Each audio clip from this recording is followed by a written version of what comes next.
Andy was a real bitch and I hate her.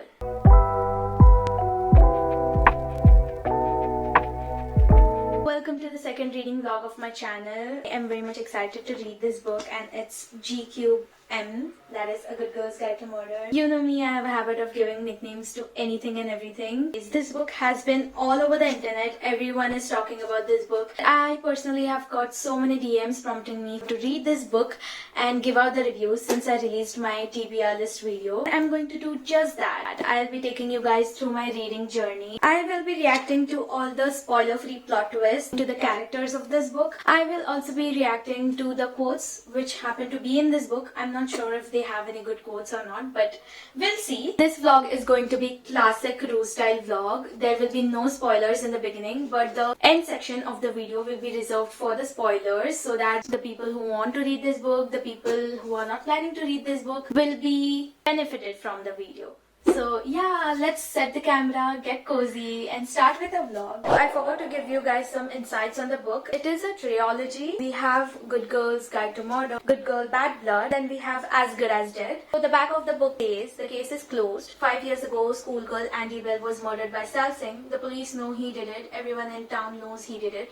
But having grown up in the same small town that was consumed by murder, Pippa Fitz Amobi isn't so sure. When she chooses the case as the topic for her final year project, she starts to uncover secrets that someone in town desperately wants to stay hidden. If the real killer is still out there, how far will they go to keep Pip from the truth?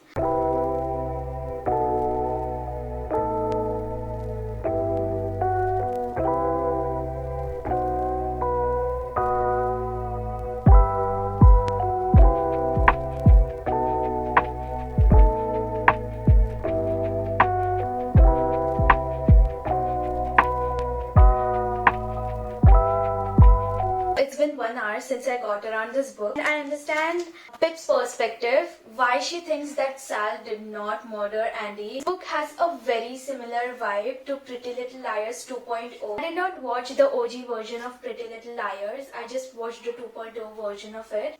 That and this book is giving the same kind of vibe. So there are 3 main characters in this book around whom the whole novel is twisted. One is Andy, the girl who went missing and is assumed to be dead. Then we have Sal Singh, the person who is assumed to have murdered Andy.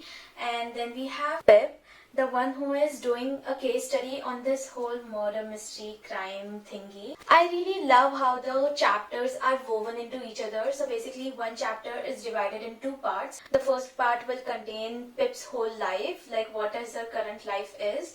And then the second part of the book will have the actual case study that Pip is doing on this murder mystery. So that was the update till now. I will read some more pages and update you further. It's currently 5:30 in the evening. I completed 4 chapters of this book. I'm very much curious to know what happens next. We are gonna go and have coffee. Of course, I'll be taking you guys with me. God, there's a dog here.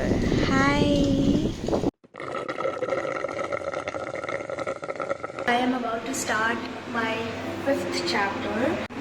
I really love this one instance where Pip is having an interview with certain someone. Basically, she discriminates and she's like, Sal must have committed the murder because he is Indian.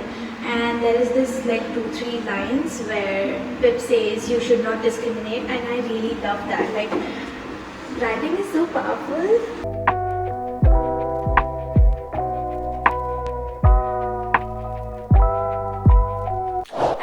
Skincare. I'm tucked in bed and very much cozy now. I completed the first part of the book. I'm on to the second part now.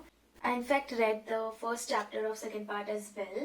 11th chapter, you guys. It was like the scariest chapter. Pippa receives a note from an anonymous person which says, stop digging Pippa. Pippa's paranoia is very much contagious because I have started suspecting a lot of people, including Pippa herself. I have uni tomorrow. I don't really feel like going, but I have to go and I have to sleep now, and I'll keep you guys updated. Good morning vlog. It's the next day, and guess who missed uni today? You have read too many mystery novels. Why not some history biographies instead? I actually missed my history lectures for reading today. This is so relatable. Crossed the 150 page mark and I'm currently on chapter 15, which is a very good sign. Like, I'm flying through this book. I'm loving this book. I really love the cover as well. Like, how pretty.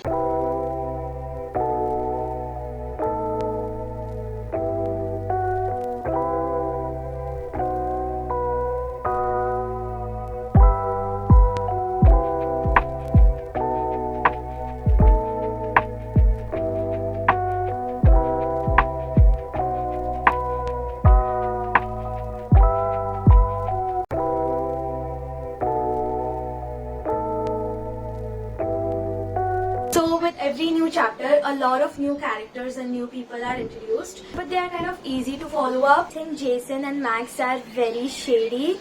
There are a lot of daddy issues, there are a lot of friendship issues and relationship issues. It's quite difficult to grasp that kind of information in just one chapter. So at this point, she just found out a very important piece of evidence. Finally! Drug dealers are involved now. I mean, the shit is going down. Like, I know from chapter 20th. I think Andy shouldn't have went all by herself to hunt that drug dealer. If he would have gotten this lightest bit of hint that she was hiding in the car, she would have gotten into a lot of trouble. But I'm really proud of her that she carried all of that out alone. Like, I'm rooting for her. Hello guys, a quick update. So I accidentally fell asleep and I'm still stuck on my 21st chapter. I haven't read anything. I don't remember falling asleep. Currently 6:45 right now. I have to get a lot of things done, which is not reading because I've been reading since morning today.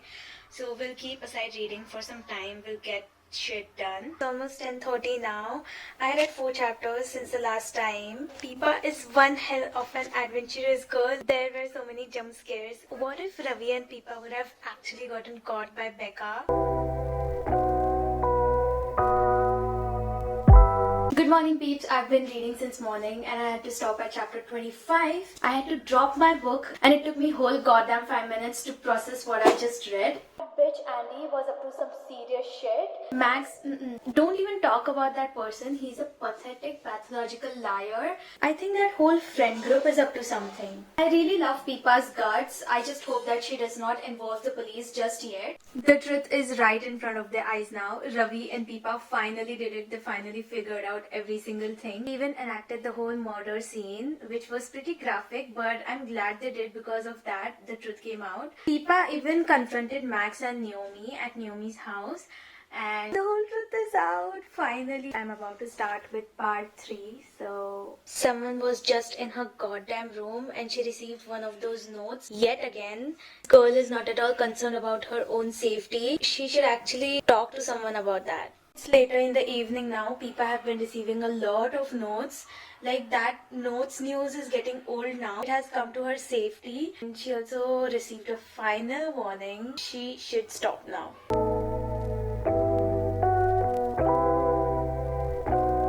Entirely unusual for me to catch him talking to a young girl. Must say you aren't his usual type. She finally found her next clue. And now finally has a clearer take on who Andy's older guy is. I also think Naomi Ward has a very important piece of evidence with her. What is happening? What the fuck is happening? Why is Daniel and Forbes together? They should not be together. Peepa's dog is missing now, and guess who took it? Obviously the person who was sending her the notes. This is getting too personal now. That person is making her do things.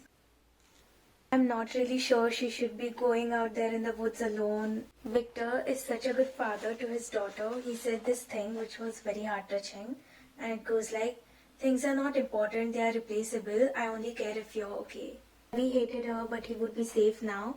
I'm really happy with her decisions. Now she's finally looking out for safety rather than being hellbound on solving the case. But I'm really curious on how the whole case is going to get back on track. And you know how I predicted Naomi to be the biggest trouble ever? I was apparently very correct on that. Numbers matched. Naomi had a knife and Pip stepped back. Be careful, she said. I had the biggest jump scare yet. Who starts the chapter like that? That Naomi bitch was just cutting some pumpkins. Naomi was just cutting some pumpkins for Halloween and I actually thought she was gonna hurt Pip.